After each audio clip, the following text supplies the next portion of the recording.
Ce désamour progressif entre la France et les populations maliennes a été alimenté par une approche française ressentie par beaucoup comme paternaliste et arrogante. En tant qu'ancienne puissance coloniale, les autorités françaises n'ont pas toujours bien compris la mesure des sensibilités historiques qui existent avec les pays du Sahel. Elles ont souvent péché par un manque profond d'humilité et d'écoute. Un événement en particulier est resté dans les mémoires en janvier 2019.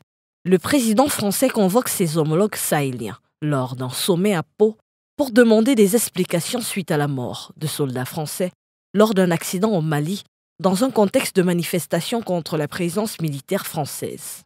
Pour beaucoup d'observateurs, ce sommet a été vu comme une réaction arrogante et profondément paternaliste de la France, exigeant des présidents sahéliens une sorte d'allégeance à son endroit, quitte à les mettre dans une posture difficile avec leurs propres citoyens.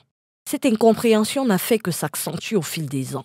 Une nouvelle étape fut franchie en printemps 2021, quand la France a assumé en 2 poids 2 mesures, vécu comme totalement incohérent face aux événements politiques du Tchad et du Mali.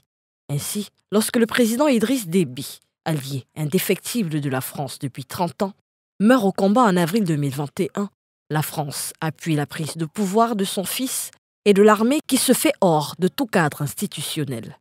Un mois plus tard, lorsque l'armée malienne mène un second coup d'État en l'espace d'1 an, les autorités françaises montent au créneau et dénoncent avec virulence cette prise de pouvoir également hors de tout cadre constitutionnel.